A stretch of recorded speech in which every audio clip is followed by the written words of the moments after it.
Alright, welcome back to episode 4 of my self-expanding factory tutorial. And as you may see, I've started tackling the production side of things. So yeah, Josef is now basically capable of producing all the things that it needs to expand further. And at the same time, in contrast to the first Josef version, this is making a little bit of science. And if my timing wasn't so terribly off, I should be making a rocket soon. Wait, this is horrible planning on my part. I wanted to have this launch right when I was talking. But yeah, I'll be talking some more, so let's give this a little bit of time. Yeah, I'm not gonna, there we go. Not gonna go through all the spaghetti here. I think hopefully you know how to build spaghetti bases. If not, I'm not sure if I can help you. Yeah, I included a little name tag gimmick here. You can read it, I hope. Not sure what to do with these belts here, but I'll figure something out.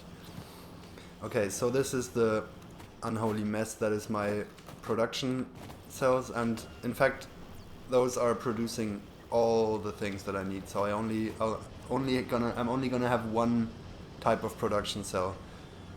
I know people have been saying I should come up with some intelligent system of like figuring out what things I need most and then building those, but that sounds like an awful lot of work and logic and complication that frankly I don't think is necessary for a good self-expanding factory.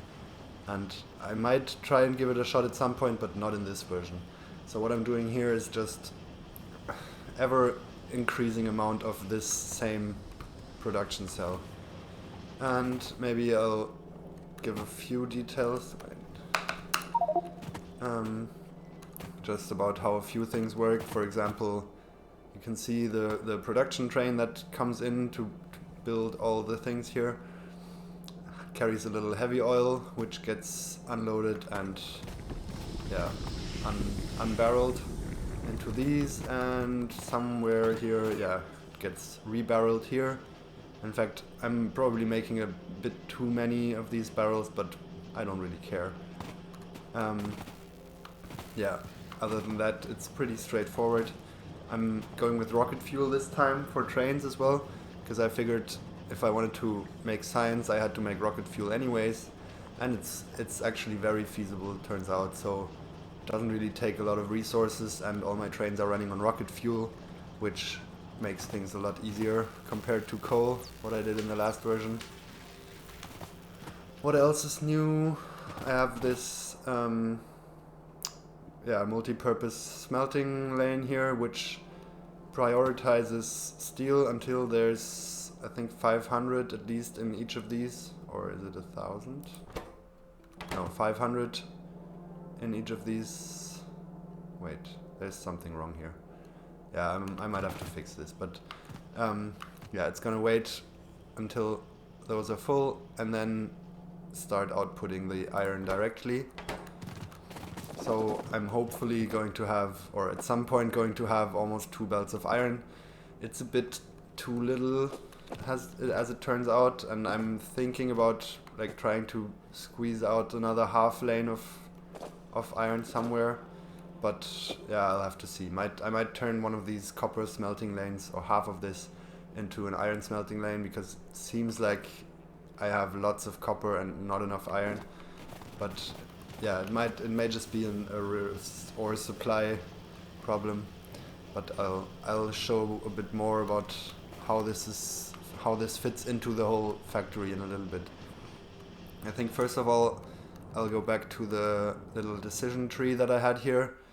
And I said last time I can basically extend this infinitely, so that's what I did. Well, I didn't extend it infinitely, but I extended it by one more row. And the deciding factor here is, first of all, this decision thing will trigger once all the miners have been loaded up. Because, well, once I have decided this is a no mining cell, I don't need any more miners in here. So, yeah, I'll wait until all the miners have been loaded back onto the train, and then I decide whether to build a power or production cell.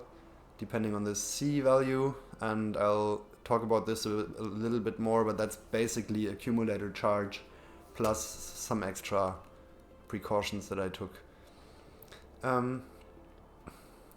Okay, yeah, just for completeness sake, that's what the power cell looks like. It looks quite nice from the map view, I think.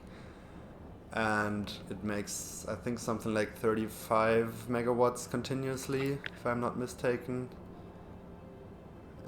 Could be about right. I think it's like 50 megawatts peak and it's 30 something continuously.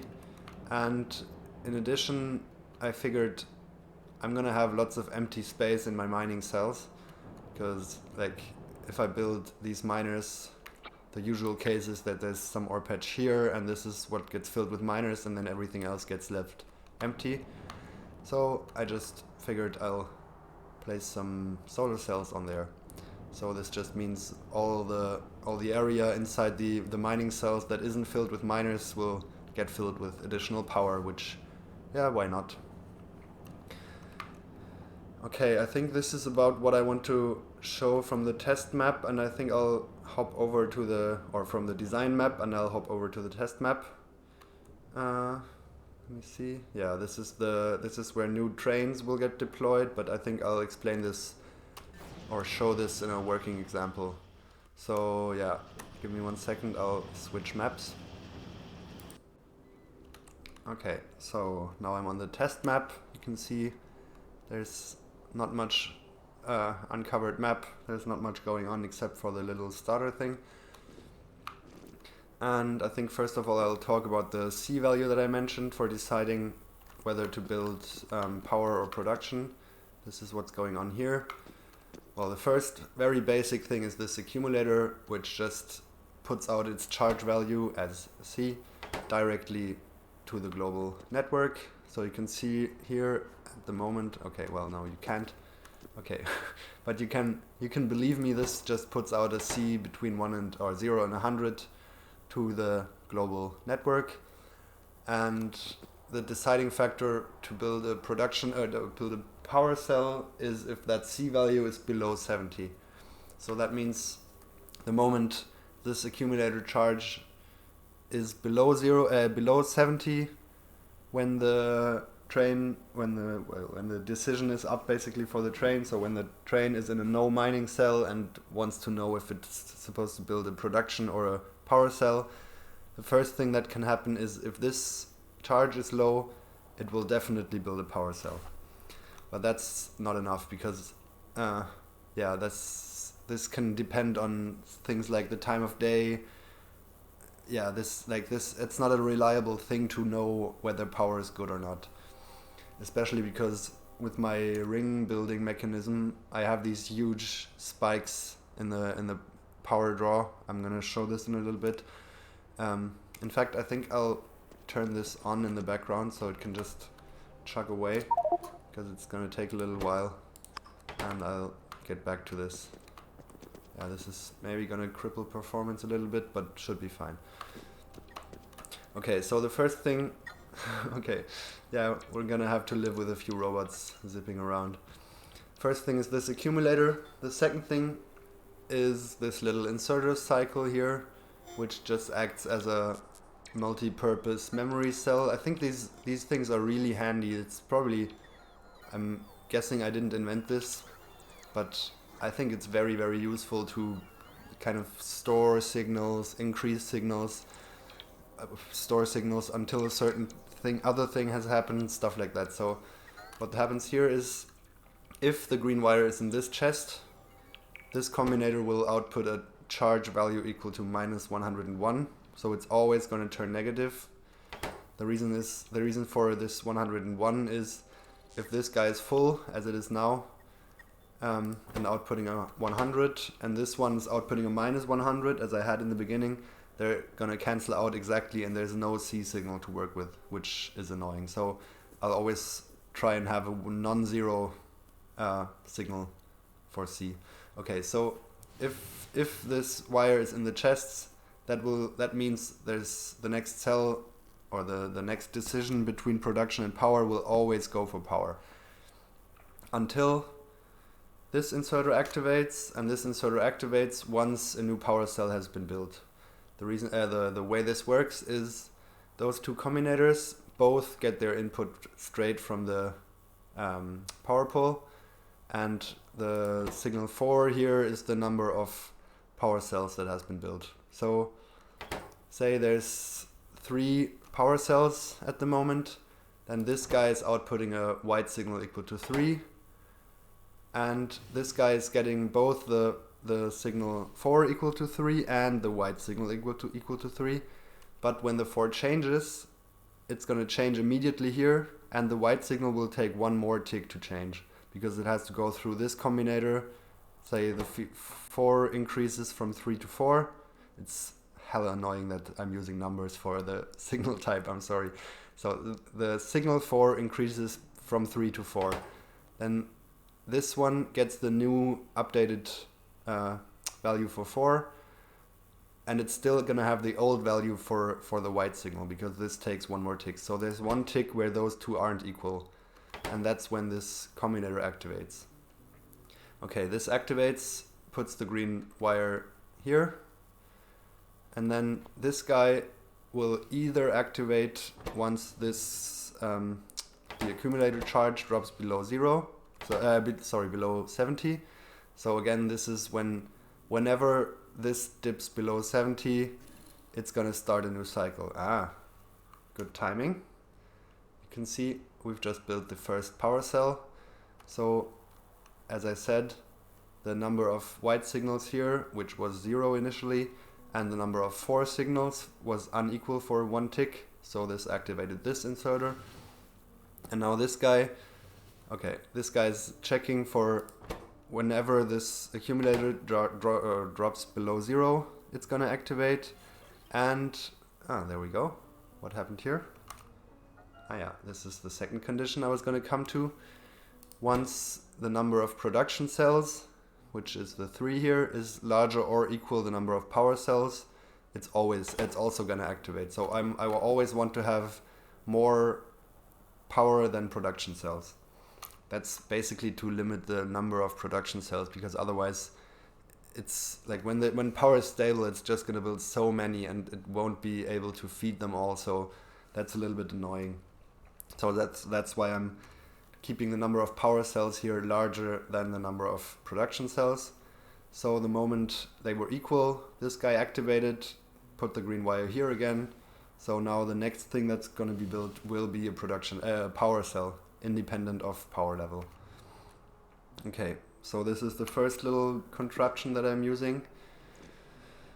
What else is there? I think I mentioned this last time. This is just, so I have these 2 phases. At the moment you can see the number of global construction bots is equal to 0, because I'm in the phase where there's no global building going on. The ring is built. And coincidentally you can see there's still global logistic bots, and they're just cleaning up the trash. So taking the wood out of here, putting it into these, and it's just getting fed into the smelters. Same thing happens with like random iron ore or random stones, and all that just gets fed into these production cells. Where was I? Yeah, so I have these 2 different phases.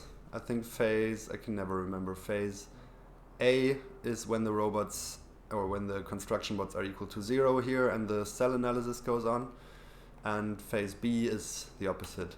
So at the end of, say, one ring building phase, I want to wait until all the bots are idle and then take them out again. But additionally, now that I'm actually producing materials and not just relying on infinite materials, I want to have some check that certain materials are available, because otherwise bots can be idle because they don't have any more materials to work with, instead of idle because they're done, which is what I'm waiting for. So this guy, those are just a few different filters that check, for example, that there's a large available number of landfill in this global network here, and some train tracks and like all these things that it needs to build a new cell. they should be in stock and the bots should be idle. Then I'm gonna be sure that everything has been built. Okay, so that's another little new thing. This will only become important after a few hours because I have given it quite a few resources to work with. So you can see there's still like 40,000 each of landfill and train tracks. What's the rails? Sorry. And yeah, there's still a few materials, but things are going to run out, and then it's gonna be important to wait for materials to be produced before like going on. Okay, I think the next big thing is how I'm handling the resupplying this builder train. Where is it? Ah, it's down here. What's it doing? Why? Oh, it's stuck. Are you serious? No, that's annoying. I've had this running overnight on the same map actually, so I don't really know why this isn't working. Nothing has changed. Wait, do some quick troubleshooting here. Okay, why is this outputting a construction bot equal to 53? Are there bots in these chests? There's 45 bots in these chests. This should, yeah, it's a good good example, I guess. This is something that should never ever happen, and I'm not sure how it happened. My guess would be there were bots on the supply belt when it got deconstructed, but still, that's really odd. Okay, 1 second. Okay, I'll have to implement some more safety measures there. I'm really not sure how this happened now, or actually I am sure how this happened, but I don't know why it happened now and not in the last run where I basically didn't change anything. But yeah, I just gave it some manual help. There were like 50 bots lying in these chests here, or in this chest. I'm pretty sure the reason for that was there were too many bots. Okay, there's a very odd thing. Wait, I'm gonna pause and explain this for a little bit because it's quite an interesting thing, and I'm not sure how predictable this is. When I'm building I'm building this from this global network, so all these local roboports are actually built from this network. And what this means is there shouldn't be any construction bots ending up in these roboports. And usually this works. You can see there's 0 bots in this network. There's 0 bots in this network. Yeah, there's not so many examples to look at now because I don't have so many sorry, don't have so many unanalyzed cells. But the usual thing would be that there's no construction bots in this. But I think what can happen, for example, when they're building this and power runs low, they can lose this network here. And when there's bots in here and those roboports turn off, I think what happens is they get drawn to the closest available roboports, independent on what network they're in. So say, I don't know, a robot is deconstructing a tree here, and then this guy gets loses power, and then the robot, I think, migrates to this inner roboport network. As I said, I'm not 100% sure, but I've seen a few 5, 6, 7 robots in these uncoupled networks without sending them there. So this can definitely happen. And then this messed me up a little bit in the beginning. I had a condition for t equal to exactly 500, so having exactly 500 bots here. Yeah, you can see there's a few lying on the belt here. Those are probably from this same phenomenon.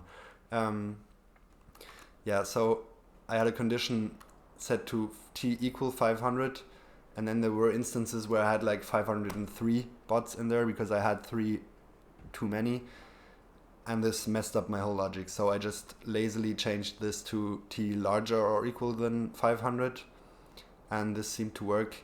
But yeah, I hadn't really thought about this problem. I can never ever have construction bots in these chests, or otherwise yeah, they're gonna mess up my construction signals. So yeah, what I'll probably do is, if I go to a new cell here, read the contents of this belt and make sure that there's not any construction bots on there before yeah, proceeding. But yeah, I'll do that in the background. I just thought it was curious that it broke right when I was trying to show things. Obviously, I think this always happens. But back to what's going on here. This found a little water pocket, so it's making this water cell.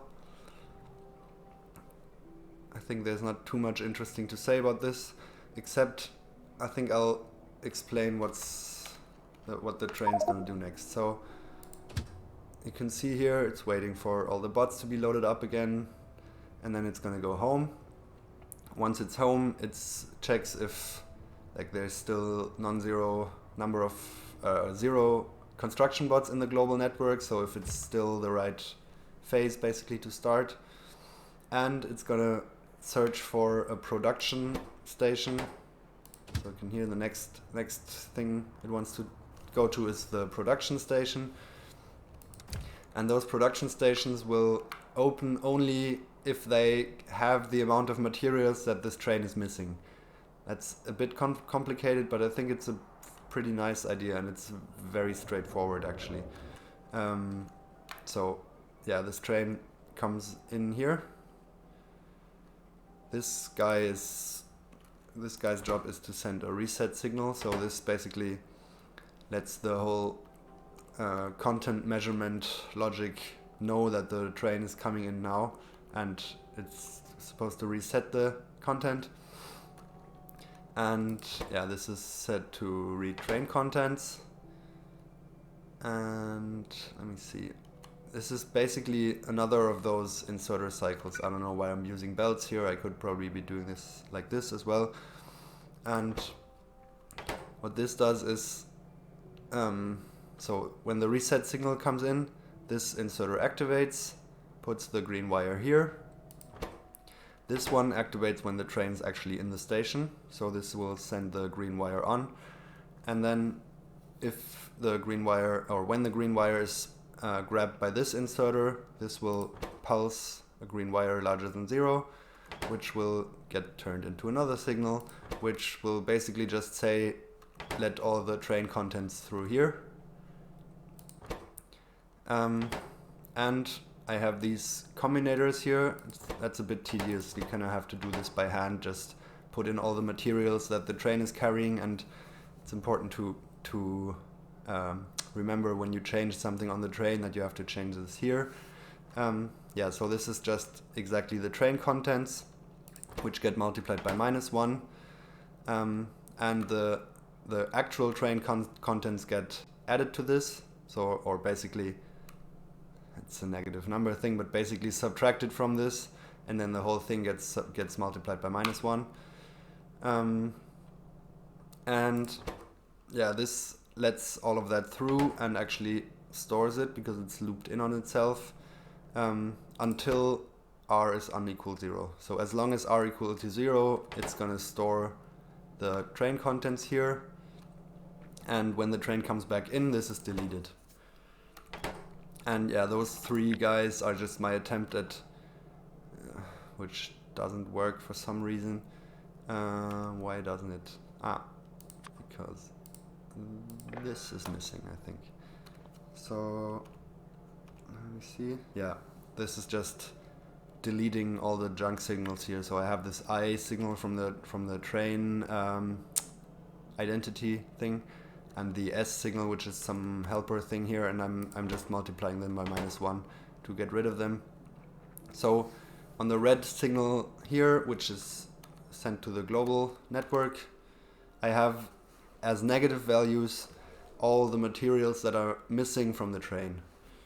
And when I look at the production cells here, this red signal is coming in here. So again, this is carrying all the, as negatives, all the things that are missing.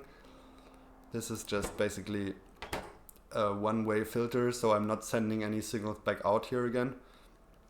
And this is also, no, this is, sorry. This is reading all the chest contents here as positives, and it's getting the missing ones from the train as negatives. So I know if all the values in this list are positive, then the train will be completely refilled at this station. So say the train spent, as it is here, like 700 something solar panels and accumulators and power pools, blah blah blah, on the last cell that it went to. I know those are the exact materials that are missing from the train, so those are the ones that I'm gonna need here to fully stock up the train. So once this cell has produced these like 800 solar panels and all that stuff, this is going to turn on, because if everything's greater than 0, or said in a different way, nothing is negative anymore, then this station will open and the production train will be allowed to come there.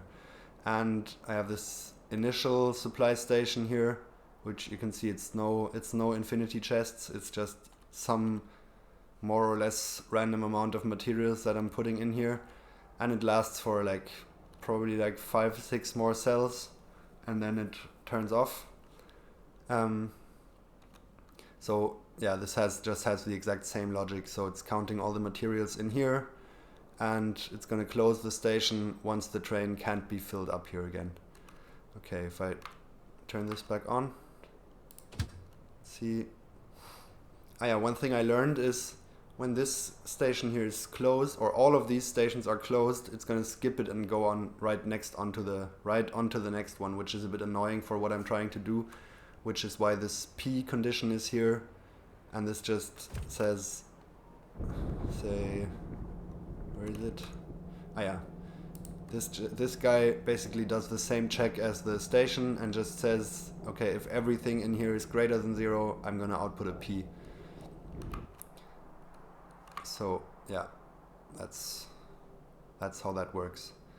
So now it's still going here, and you can see the negative values from this have changed now, because the last cell that it analyzed was this water cell, where apparently it used 73 offshore pumps, 2000 pipes, and like all those things you can see there. So the next resupply station that it wants to go to should be able to supply all these materials.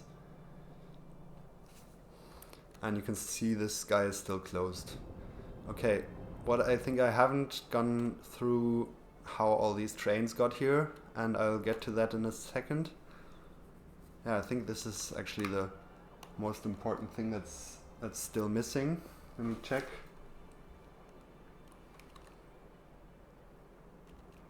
Yeah, I think that's pretty much it.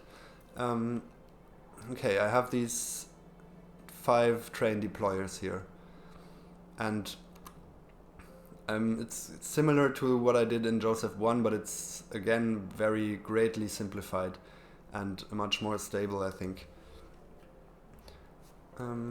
Yeah, it's building along. I'm just gonna ignore it and get back to explaining stuff. I get distracted when I look at this thing and I spend actually more time than I'd like to admit just sitting in front of my television and watching it grow or fail, waiting for it to fail. Okay, so this is where I'm deploying trains. And what this does is, I'm just gonna go through the iron one, all the other ones work exactly the same. This checks, okay, I have this multiplier here. This says per cell I want 3 iron ore trains. And you can see here, well, not right now, but there's 3 rooms for trains to wait. And yeah, the third one should be coming in shortly. I'm gonna crank the speed back up again. Now, where is it? There we are. So there's 3 iron trains, 3 copper trains, 2 coal trains, 2 water trains, and 1 stone train.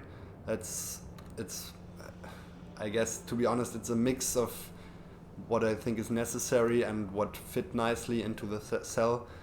I think I might change this to only 2 iron ore and copper ore trains, but yeah, I'll see.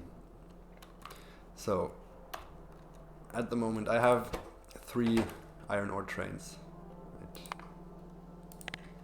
Right. Just gonna do this from editor. Okay. So this multiplies the number of production cells that I have, which is this signal 3 here, by this value, so by 3 in this case. And I have this little counter thing here. So this guy is looped back in on itself, and every time this combinator activates, this will increase by 1. It's a simple thing. I've built quite a few of these now. So yeah, this just, with this wire loop here, this is just gonna increase the signal every time it gets a tick, an input tick. So this basically, or this guy basically counts the number of trains that have been built, because every time this guy activates, this one will trigger the construction robot signal to build the train. And then I have these 2 combinators. Wait, what's this guy doing again? Ah yeah, of course. This is what actually triggers the whole thing. So this checks if the number of trains that have been built is lower than the number of trains that are supposed to be built by this logic here, and then it's going to activate this this inserter, which will then trigger this one. And those 2 guys are basically for waiting for the trains to leave before the next one gets built. And this is painfully simple. This just, let me see. There's this signal here, and I know this will turn red and then green again. So when this train starts to leave, it's going to turn red, and then when it's actually completely left, it's going to turn green again. So I'll wait for this to first turn red, and this will activate, and then when it turns green again, this will activate. And then the circle is completed, a cycle is completed, I know the train's gone, and I can start building the next one, if I still need one. And yeah, the same thing is going on here in all these.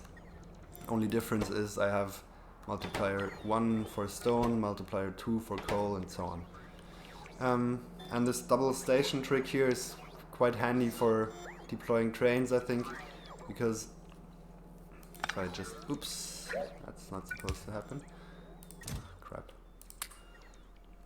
If I look at these trains here, this guy has these 2 stations here as a schedule. So it's gonna wait in the first station until it's fueled up. And yeah, one more thing I forgot. I have these, for some reason scrolling in editor mode is painfully slow when speed is increased. I don't know if that's intended. So I have these signals here. If I have a train sitting here, tuck tuck, what can happen is, say I'm running out of train wagons, but I still have locomotives. So the locomotive gets built, gets filled up, and just starts running. So I have these little signal blocks here, and there's another one here, which will turn red once there's a wagon standing here. So I can basically read off this wagon and read off this wagon, and then be sure that the train is actually finished. So if I look at the condition for this train, it has these red signal equal to 2 condition, and it won't start before the wagons are built. And then it's going to go to station 2, and once it's at station 2, this guy triggers, and what this guy does is just put the actual paste the actual train schedule over the train. So it basically starts off as a train that only goes from this station to this station, and once this station is reached, so this is set to reach stop train, and this, once the train is stopped there, is going to trigger this, which will paste the proper train settings over this. this just, I guess you could handle this differently and have like a temporary station in front and have it wait at the temporary station just somewhere. But yeah, I think this is a nice way to do it.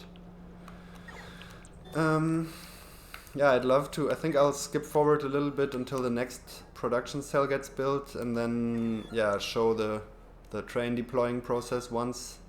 And I think that's gonna be about it. I might just, because I've always done it, include a little time lapse of the thing growing. I had it grow overnight, as I said. But yeah, I'll cut back in a second when the next production cell gets built. One more thing I forgot to mention while this is going on. I included these little buffer chests in the new cell blueprints, which are just carrying all the production materials needed for, well, new cells. And I included I'm pasting over an empty buffer chest, or some buffer chest that's not requesting anything once I'm going through the steps.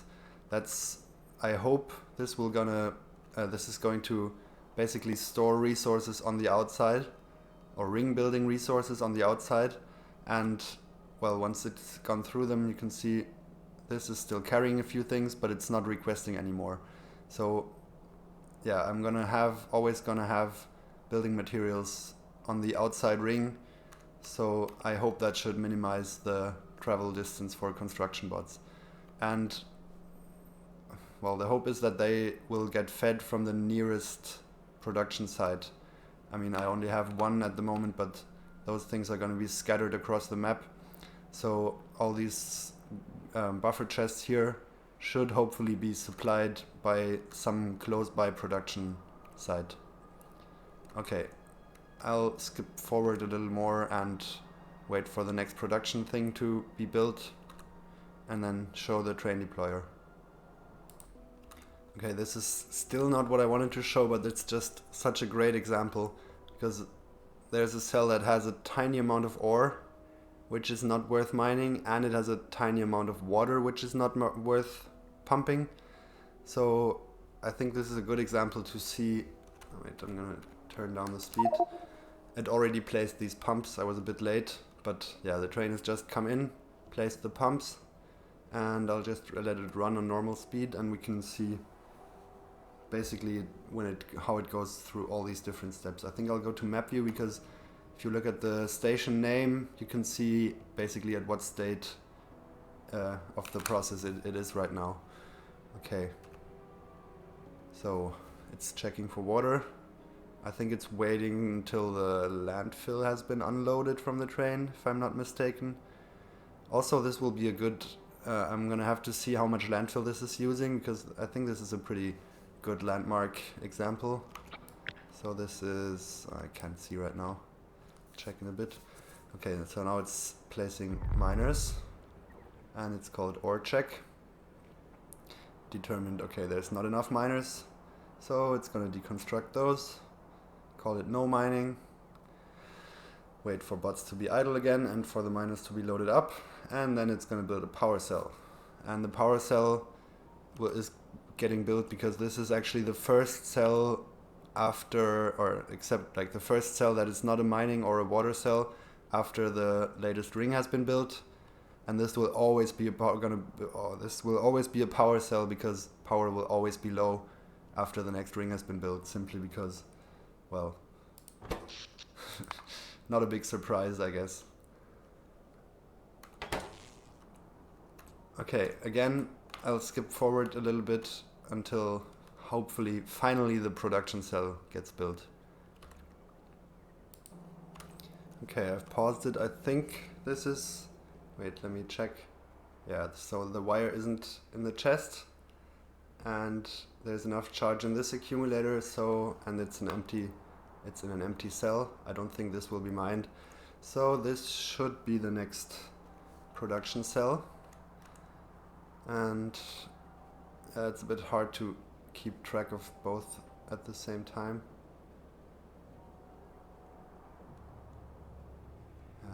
It's doing its usual thing. Determined there's no water here. I think I'm gonna look here. And maybe turn this, oh no, don't. Okay, yeah, so here you go.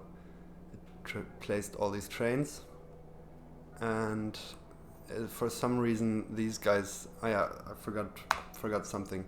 I'm gonna pause real quick. I had to re-uncouple this network. I had this connected to the global network first and had these supply chests just like sitting in the middle here, but I figured I need construction bots to build these trains, and I'm taking all the construction bots out of these roboports, so I had to re-uncouple this and build a little bridge here for trains and a requester for rocket fuel. I'm still running on the initial rocket fuel here, but you can see one thing I didn't go over, I'm realizing, is if I look at the construction or the logistic range of this inner network, it's you can see the boundary there, and I've tried to be smart about what I'm building inside and what I'm building outside. So you can see here these rocket fuel factories, 6 of them are outputting inside and those 2 are outputting outside. So those 2 are basically for supplying new trains that get built in the train deployer cell, and those are for supplying the actual trains that come here. For example, down here I'm building rails and stations and a few more things up here, like power poles. Those are the things that are needed on the outside because they're part of the new ring. And for example, small roboports, I have both for the outside and I'm sending them to the inside. And stuff that I'm making on the inside but sending to the outside, such as all these things here. I'm just requesting them here, and I have this little I've been using this a lot. I don't know if it's a common thing to use, but so this is basically set to set requests, and this is getting a list of requests that it wants, and it's subtracting the contents of this chest, which is gets multiplied by -1. So it basically requests what's missing in this chest from this list. And I have a similar one just like rotated. This is for a tiny amount of things that I need that I'm actually making on the outside, but I'm also needing on the train. This is a bit inelegant because theoretically, like, this could lead to production cells supplying each other, which is a bit unnecessary, but it's not the worst thing in the world. So this just makes sure that stuff that's produced on the outside but also needed on the train gets sent to the inside. Okay, just a minor thing that I just realized I hadn't talked about. Okay, so for some reason these robots take a little time to think, so I'll turn this back on. And at some point they should come along. There they are. And build these trains. And you can see once they've left, they build new ones, except for stone, because it only has to build one. And the water train takes some time to leave because the water station actually gets built when the new cell gets built. And there's a little piece of rail that gets built. So this guy takes a little longer to leave, but it doesn't really matter. Like once it leaves, here you go. Then the second one gets built. This should leave right away. And then all the trains for the new station are there. Well, they might path to, like, if there's an open station here, they're probably gonna path to this one, but I don't care. It's gonna sort itself out.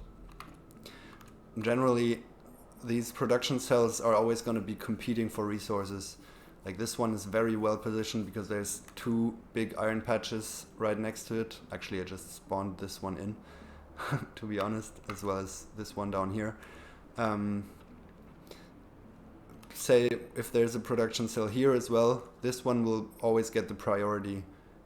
Actually, iron seems to be always the bottleneck as far as I've tested this. So the ones that are close to iron patches will build stuff and the other ones might not build stuff. What's happening here? You can, yeah, it's just getting rid of trash here. Now that a new cell has been built, there's like new trash slots that can be filled. Okay, yeah, this is how I'm deploying trains, and this is how I'm producing materials. Yeah, now perfect. So now this station has closed because there's not enough, I guess, belts. Yeah. So if you check the signals here, there's 2,300 belts missing from this station. So this means this will not be, the train won't go there anymore, except, for example, say it's going to build a solar cell at some point. Then it's probably going to come back here again because there's still lots of solar panels and accumulators left in here. So this means these stations are going to open and close dynamically depending on what the train needs. So you can see it's closed now here. Because it's missing a lot of things. For example, a rocket silo. Rocket silo is going to take a while to produce in the beginning. Once it's not going to always require a rocket silo, only after it built this production cell. That's the nice thing about it. I think I've rambled enough. I'll just let this run for a little longer and do a bit of a time lapse of this, I think, instead of using the old time lapse that I already have, because I did a lot of pausing and fixing and stuff. So I'll try and record a nicer time lapse of this running for a little bit. But it's going to be very slow in the beginning because it has to wait for a long time for these production cells to actually open up to the train. But that's going to speed up rapidly once I have like 5 of those running. There should hopefully always be one that has the right resources available. So this is something that's going to be very slow in the beginning, but will speed up massively. Another thing that's probably not going to speed up, and that I'm a bit worried about, is UPS, especially when it comes to the ring building phases, because for some reason I'm really tanking on UPS way worse than I was on Josef 1 when I'm building rings. And I feel like this has something to do with rendering the robots. So even now, if I'm see if it makes a difference. Yeah, even now it makes a little bit of a difference. This like 10 UPS less, well, yeah, something like that. But when like a few thousand construction bots are active, and especially I think when they're low on power and bunching up on the roboports, this really, I don't know how to explain this, but this really tanks UPS massively. And like if it makes a huge difference if I go out of map view, say, see, yeah, now even it's jumping from like 120 to 220. So it's something about the rendering, which is a bit annoying when I'm trying to record these massive time lapses. But yeah, I'll figure something out. Okay, I hope you found this interesting, and I hope, as always, I'm not just rambling like a madman, or I guess I am rambling like a madman, but I hope still that you can take something from this. And yeah, thanks for watching. Maybe until next time.